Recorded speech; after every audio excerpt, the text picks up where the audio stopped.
My name is May, and I am 63 years old.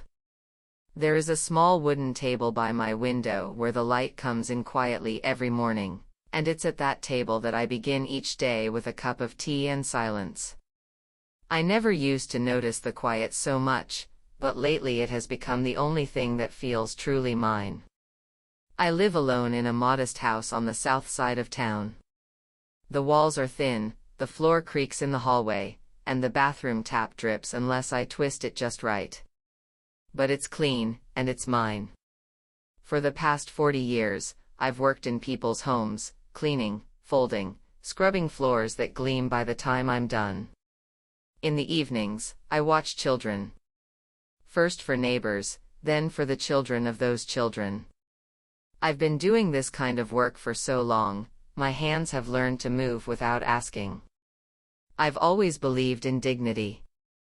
Not the kind that comes with applause or admiration, but the quiet kind, like well-folded linens, or a freshly swept porch. I raised my daughter, Ella, by myself. Her father left when I was just 3 months pregnant. He never saw her, never asked. I don't think of him often. My world became small and bright the day Ella was born, and I filled it with work, with soup simmering on the stove, with stories before bed, and with the smell of clean laundry. I filled it with enough love for both of us. Ella is getting married next month. She came over last weekend to show me the final fitting of her dress. She looked radiant, slim and tall like her father, but with my hands, my walk, my small teeth. Her hair was pulled back, her smile full and eager. She spun in the mirror, laughing, asking if I thought it was too simple. It wasn't. It was her. I just want everything to go smoothly, she said, smoothing the skirt over her knees. Daniel's mother is already asking about the seating chart. I smiled. I didn't tell her I had been sleeping less, or that my knees had begun to ache in the morning.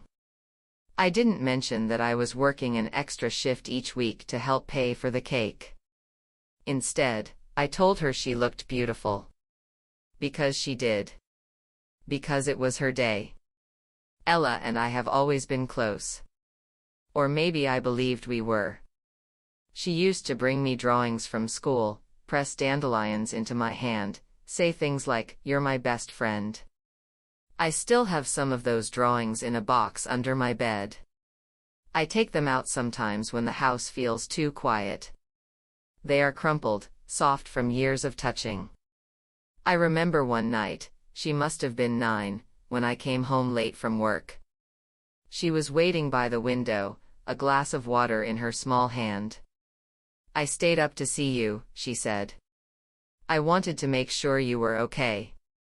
That was the first time I felt the loneliness of adulthood lift, just for a moment. Now, she's building a life with someone else. It's how it should be. I remind myself that often. Daniel, her fiancé, is a kind man. He wears buttoned shirts and always says thank you. He brings Ella coffee in the mornings, calls her a love, and opens car doors for her. I like him. Or I've convinced myself I do. He is polite, careful with his words. But something in me stays alert when he's around, like a cat watching from a windowsill. Ella says they want to save up for a house. "Just a year or so living with you, Mom. We'll help with groceries. We'll be out before you know it." Of course I said yes. How could I not? This is what we dream of for our children, isn't it? That they find someone who makes them laugh in the mornings. That they need us just a little longer. That we can give them one last gift. So I cleared out the bedroom at the back of the house. Folded up old blankets, boxed away the books I used to read when Ella was young. I even dusted the corners with a wet cloth, though my wrists ached. I want them to feel welcome. I want her to feel at home. I think back to when she was small, when we used to walk past the empty storefront at the corner of 9th and Willow. One day, she'd say, I'll have a little cafe right there. You'll bake muffins and I'll make the coffee and we'll put flowers on every table. I started saving then. Quietly, in an envelope at the back of the cupboard, then later in a proper account. I told myself it was for her future, but in truth, I think it was for my hope. The hope that everything I did, every floor scrubbed, every night spent folding clothes until my knuckles cracked, would someday bloom into something beautiful for her. That money still sits untouched. I haven't told her about it. Maybe I was waiting for the right moment. Maybe I was afraid she'd say she didn't need it. Or worse, that she never wanted the cafe at all. But the wedding is in 3 weeks. The invitations have been sent, the caterer paid. Ella visits less now, always rushing, always a list in her hand. Sometimes I sit by the window with my tea and wonder when she'll next call. Then I remind myself, she's building her life. And I should be proud. I am proud. But there is a quiet ache inside me. Like something once held has been gently placed down, and now my hands do not know what to do. Still, I smile when she walks through the door. I make her tea. I listen to stories about guest lists and flower arrangements. I nod at Daniel's jokes. I say, tell me everything. Because I want to hear. Because I want her to know I'm still here. Because I believe, perhaps foolishly, that love, once planted so deeply, must grow roots that never let go. The wedding was beautiful. It was held at a small chapel just outside of town, the kind with ivy crawling up the old stone and bells that rang softly in the breeze. Ella wore the dress she had shown me weeks earlier, simple, elegant, with lace at the sleeves. Her hair was done in soft waves, and when she walked down the aisle, she didn't look like my little girl anymore. She looked like a woman stepping into her own story. I sat in the second row, a corsage pinned to my blouse, and watched her eyes fill with light as she said her vows. Daniel looked at her like she was the only person in the room. I saw the way he reached for her hand, the way his voice trembled slightly when he said, "I do." There was music, laughter, clinking glasses. I remember the warmth of sunlight on my face during the photographs, and how Ella leaned her head on my shoulder afterward, whispering, "Thank you for everything, Mom." We danced, the 3 of us. Me with Ella, then with Daniel, awkward and smiling. I remember someone said, "You must be so proud." And I was. I truly was. That night, I went to bed with tired feet and a full heart, my cheeks still warm from the wine and the laughter. For a few days after the wedding, the world stayed golden. And then they moved in. The day they arrived was sunny and quiet. Daniel carried in boxes labeled kitchen and books, and Ella followed behind with her arms full of towels. They laughed as they moved, sharing private glances, like the world was unfolding just for them. I stood in the doorway and offered lemonade, feeling both full and strangely unnecessary. They took the back bedroom, the one I had cleared and dusted, the one where Ella once painted clouds on the ceiling when she was 12. I heard her laugh when she saw them again, faded now, but still there. "You never painted over them," she said. I shook my head. I liked looking up at them.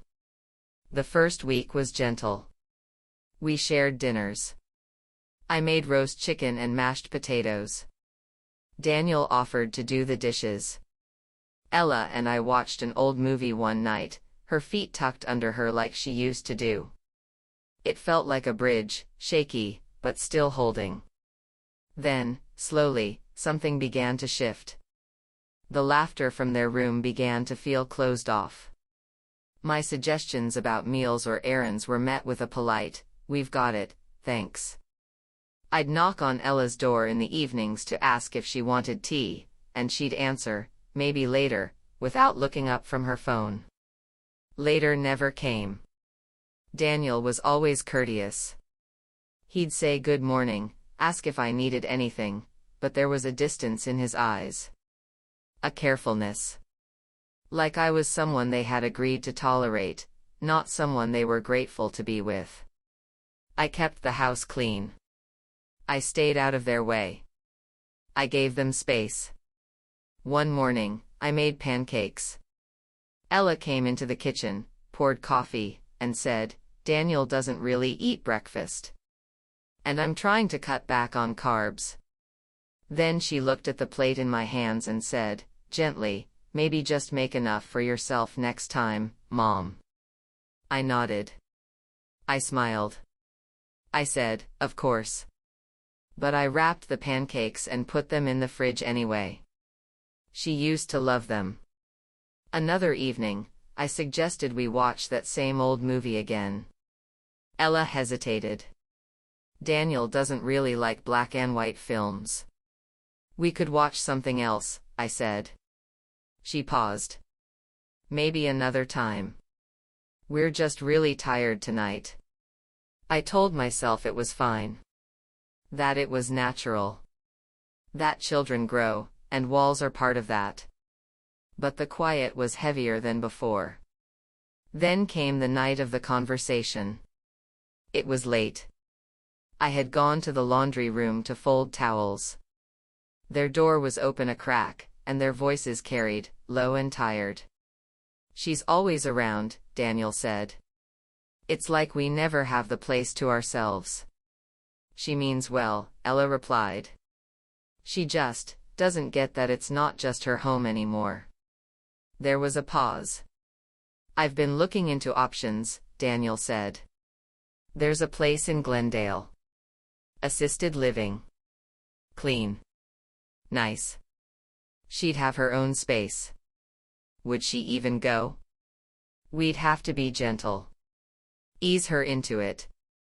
Make it sound like it's for her." My heart didn't break. Not in that loud, cinematic way. It just slowed. I folded the towel in my hands. Perfect edges. Straight lines. I set it on top of the others and walked quietly back to my room. I didn't sleep that night. I watched the ceiling, the one without clouds. In the morning, I made tea. I sat at my small table by the window. And I listened to the silence. It was different now. Not mine. Not mercy. It was the sound of something ending. And I knew, even then, that I would not stop it. I would only choose how I would leave. I left in the morning, quietly. The sun hadn't risen yet, and the only sound in the house was the soft hum of the refrigerator. I folded a few clothes into my old suitcase, the one I used to carry Ella's baby clothes in when we moved apartments all those years ago. I didn't take much. Just enough. I didn't leave a note. Not because I wanted to hurt anyone. But because there was nothing to explain. Outside, the air smelled of dew and pavement. The taxi driver didn't ask questions. He just helped me with the suitcase and asked, "Where to, ma'am?" "Just drive for now," I said. He nodded. We passed the bakery on 5th Street. The one where I worked when Ella was a toddler. The owner, Marta, used to let me take home the day-old bread. She once offered me a place to sleep in the storeroom when I couldn't make rent. I asked the driver to stop. The bakery still smelled the same. Yeast and sugar. Marta was there, older now, grayer, but still with that sharp kindness in her eyes. She blinked when she saw me. "May." I nodded. She hugged me. "No questions. You can stay in the room upstairs. Still have it. You want coffee?" "Please," I said. And just like that, I was somewhere new. The room was small, but clean. A narrow bed. A window that looked out onto a fire escape. The walls were pale blue. I sat on the bed and let the stillness come. It was different than the silence back home. This silence didn't press against me. It didn't accuse. It just was. For days, I did very little. I walked in the mornings. I sat in the park and watched the sparrows fight over crumbs. I went to the library. I remembered how to breathe. At night, I made tea in a chipped mug and wrote in a notebook I found in my suitcase. I didn't write to anyone. Just thoughts. Questions. Memories. Things I hadn't said out loud in years. I remembered how Ella used to sit at the kitchen table with her knees pulled up to her chest, telling me about her day. I remembered the sound of her laugh. I remembered how I had once believed that love, given long enough, would always find its way home. One afternoon, I visited the lot on 9th and Willow. The one Ella used to say would be her cafe. It was a chain cleaners now. Glass front. Neon sign. No room for books or muffins or painted mugs. I stood across the street for a long time. I wasn't sure what I felt. Not sadness. Not disappointment. Just a kind of release. I walked to the bank the next day.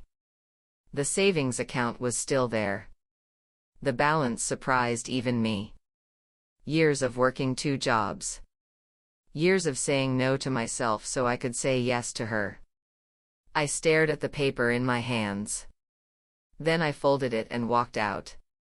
That evening, Marta asked if I'd like a few hours at the register. I said yes. I liked the rhythm. The familiarity. The way people smiled when I handed them warm bread. The next day, I called Ms. Peterson. She answered on the second ring. May. Is everything all right? I'm okay, I said. I was wondering if I could stop by. She welcomed me in with a hug. Her children, Sophia and Eli, squealed when they saw me. Sophia showed me a loose tooth. Eli asked if I'd brought cookies. I didn't stay long. Just long enough. Before I left, I asked her if she'd sit with me at the kitchen table. I told her everything. About the wedding. The move. The night I overheard them. She listened, eyes wide, hand over her mouth. When I told her about the savings account, she started to cry. May, you can't. I can, I said. I want to. I don't have much. But what I do have, I want it to matter. We signed the first documents the following week. That night, I walked home and stood on the fire escape. The city was humming below. Somewhere in the distance, someone was playing music. A saxophone, maybe. The sound curled around me like smoke. I looked up at the sky. And for the first time in months, I didn't feel small. I felt free. The notary came to Marta's bakery one morning just after the sun had risen. We met at the back table, where the flour dust still clung to the wood in fine circles. I had brought all the necessary documents, bank statements, identification, the folder I had kept locked for 20 years. Ms. Peterson arrived with Sophia and Eli, who sat quietly in the corner with coloring books while we worked. The notary asked his questions, read everything aloud, and watched carefully as I signed my name at the bottom of the form, then again, and again. It was done quickly. No ceremony. No applause. Just ink and paper and a calm that settled in my chest like a warm hand. Afterward, Ms. Peterson stood and hugged me tightly. They'll never forget this, she said. I won't let them. I know, I replied. I went back upstairs to my small room above the bakery and sat by the window. The paper bag with my last loaf of bread rested on the table. The folder was closed now. Locked again. But for someone else's future. I stayed 2 more weeks. Marta insisted I didn't need to pay rent. I worked mornings, drank coffee in the afternoons, and walked through the park in the evenings. On Sundays, I sat in the last pew of the church and let the hymns fill my ears like soft water. Then one morning, I visited a small senior community on the edge of town. I had found it listed on a bulletin board in the library. It was called Hillshade Gardens. A quiet place. Brick buildings. A small fountain in the courtyard. I met with a kind woman named Deborah who gave me a tour. "You'd have your own room," she said. "There's a garden, and a reading room. We host painting classes on Thursdays." The room they showed me had a window that faced east. The sunlight fell in soft rectangles on the floor. There was a narrow bed, a dresser, a small table for tea. "No one will disturb you," she added. "Unless you want company." That night, I thought about it. I thought about Ella. I thought about the last time she looked at me and called me Mom without distance in her voice. I thought about how I had waited so long to be seen, to be loved the way I loved. I no longer needed it. In the morning, I returned and signed the forms. A week later, I packed my things. It didn't take long. The suitcase held fewer clothes now. A few books. The green folder. A jar of dried lavender. I left Marta a note. Not because there was anything to explain. Just to say thank you. I took a taxi to Hillshade Gardens. Deborah met me at the entrance and carried my bag herself. My room was clean. The sheets smelled like starch and lilacs. That evening, I sat by the window with a cup of tea. The sky outside was painted with the last light of day. Then the phone rang. It was Ella. "Mom? Where are you? We've been worried." Her voice was bright, but not warm. I held the phone quietly to my ear for a long moment. Then I said, "Somewhere quiet." She waited. "Are you all right?" "I'm fine. I just needed a little time." "When are you coming home?" I looked out the window. A bird was resting on the sill. "I am home," I said. There was silence on the line. I didn't fill it. Eventually, she said, "Well, I guess we'll talk soon. Take care, Ella." "You too." The line went dead. I set the phone down. I poured more tea. Outside, the bird flew off into the dusk. And I did not cry. A month passed. The days at Hillshade Gardens were simple and slow. I woke early, read on the bench near the fountain, watered the 2 potted plants on my windowsill. Sometimes, I joined the others for knitting or painting. Sometimes, I didn't. The silence no longer felt like absence. It was presence, of myself, of peace. Then the letter came. It was early autumn. The leaves had begun to curl at the edges, dry and golden. Deborah handed me the envelope with my morning tea. "From your daughter," she said gently. I looked at the handwriting. It was Ella's. Still round and hurried like when she was in school. I waited until the afternoon to open it. I sat by the window, the sun warm on my lap, and slid the paper out carefully. She wrote, "Mom, I hope you're well. I don't know if this will reach you, but I needed to try. Things haven't been easy. Daniel and I are taking time apart. Maybe permanently. He took a job out of state, and I didn't follow. I've been staying with a friend, but it's temporary. I'm not writing to ask for anything. Not really. I don't know where else to go. I keep thinking about home. About you. About pancakes on Sunday and folding laundry together. I don't know what happened to me. Or maybe I do, but I was too proud to say it. If there's any space in your life for me again, even just to talk, I'd be grateful. Love. Ella. I sat with the letter for a long time. I folded and unfolded it. The ache was immediate. Not pain, but memory. The weight of all the years she had been mine. The lullabies. The scraped knees. The dreams I carried for her like fragile porcelain. She had left me. And now she asked to return. Not to the house, but to me. That night, I didn't sleep well. I walked the halls, slow and quiet. I looked at the paintings on the walls, landscapes, still lives, soft blues and greens. I made tea and drank it slowly. In the morning, I took out my stationery. Pale cream paper. A blue pen. I wrote, "Dear Ella. Thank you for your letter. I'm glad you reached out. I want you to know that I never stopped loving you. Even in silence, even in hurt, that part of me has never left. I am your mother. But I have found a rhythm here that is gentle and whole. I don't think I could share my life again the way I once did.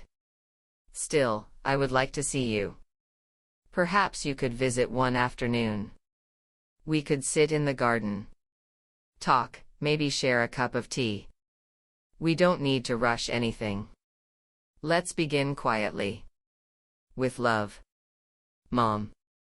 I sealed the envelope and handed it to Deborah to post. I didn't expect anything. Not anymore. But I believed, deeply, in the grace of a soft beginning. It was early spring when Ella came. I was sitting in the garden with a book on my lap, not reading, just feeling the sun on my face. The daffodils had started to bloom along the edge of the path. Yellow and unsure. Like they weren't ready to open, but did so anyway. I didn't hear her approach. She stood at the gate for a long moment before stepping through. She looked thinner. A little older. Her eyes carried the weight of someone who had learned something the hard way. "Hi, Mom," she said. I looked up, my heart strangely calm. "Hello, Ella." She came and sat beside me. We didn't speak for a while. The wind moved through the branches overhead, soft as breath. Then she said, "I live near Marta now. I rent a small place. It's not much, but it's mine. I work in a coffee shop nearby. Just part-time. But it helps." I nodded. "I'm glad." She glanced at me. "I didn't come to ask anything. I just wanted to see you." "I'm glad you did," I said. She looked down at her hands. "Would you like to come with me for a few days? Just to visit? It's quiet." I thought, maybe we could talk more. I didn't answer right away. But something in me softened. The part that had always stayed open, no matter what. "All right," I said. We packed that afternoon. Deborah hugged me goodbye. "Take your time," she said. "We'll keep your room ready." Ella's apartment was small, as she had said. A kitchenette, a narrow bed, 2 mugs in the cupboard. But it was clean. And hers. She made tea the way I used to, strong, 1 sugar. We sat at the little table and talked about small things. Weather. Books. Nothing heavy. That night, I slept in her bed. She took the couch. In the morning, she stood at the doorway with her coat in hand. "I have a shift today," she said. "Would you like to walk with me? Maybe we could have lunch after." "I'd like that." We walked in silence through the waking streets. The sun was just high enough to touch the tops of buildings. When we turned the corner onto 9th and Willow, my breath caught. Ella kept walking, didn't notice me stop. There it was. A small cafe with pale green walls, a wide front window, and a wooden sign that read, "Coffee by May." I took a step closer.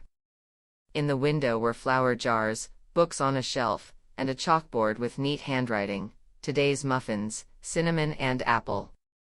Ella turned and saw my face. "I didn't know," she said quickly. "Not at first. I just needed a job." I walked in, and there it was. "Sophia and Eli run it now. They hired me on the spot. They didn't even know who I was." I couldn't speak.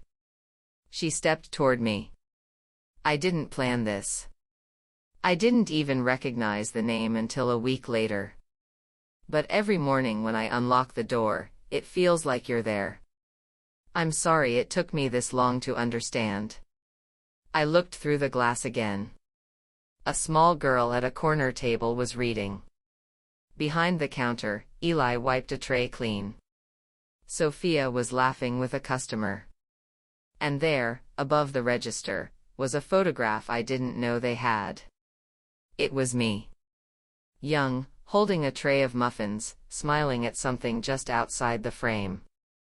I didn't cry. I opened the door. And walked in. The scent of cinnamon and warm bread drifted through the cafe, wrapping around me like something remembered from a dream. Mornings here had their own rhythm, a slow build of light through the windows, the rustle of newspapers, the murmur of early voices. It was gentle, almost sacred. And now, somehow, it moved around me as though I belonged here. I walked slowly between the tables, letting my fingers graze the edges. The mismatched chairs, the shelf of worn books, the vases of marigolds, everything spoke in a quiet voice, as if it had been waiting for me. Sophia looked up from the counter. Her eyes widened, but her expression softened into something warm. She set down the mug she was drying. "You came," she said. I nodded, not trusting my voice. Eli stepped out from the kitchen, carrying a tray. He stopped mid-step when he saw me, then smiled, hesitant but true. There were no words at first, just the stillness between us, holding everything. I reached out and touched the wood of the counter, worn smooth with use. "I never thought I'd see this place become real," I said. Sophia walked around and gently took my hands. "You gave it form before we did. We just followed your shape." Later, I sat at the window table. Ella brought over 2 mugs of tea. Her hands trembled slightly. "I didn't recognize the name at first," she said, sitting down. "It just felt right. Familiar." I looked at her, really looked. Tired, yes. But softer. Less defended. "Sometimes," I said, wrapping my hands around the cup, "we step into something we built a long time ago, without knowing it was still there." Ella's eyes filled, though no tears fell. "Is it too late?" "For us." I watched the way light touched her cheek. Outside, buds had begun to unfurl on the trees. "Time doesn't only move forward," I said. "It circles. Comes back. Lets us begin again, if we let it." We stayed there a long time. Just the warmth between us and the quiet. I didn't return to Hillshade Gardens. I found a room above the florist's shop nearby.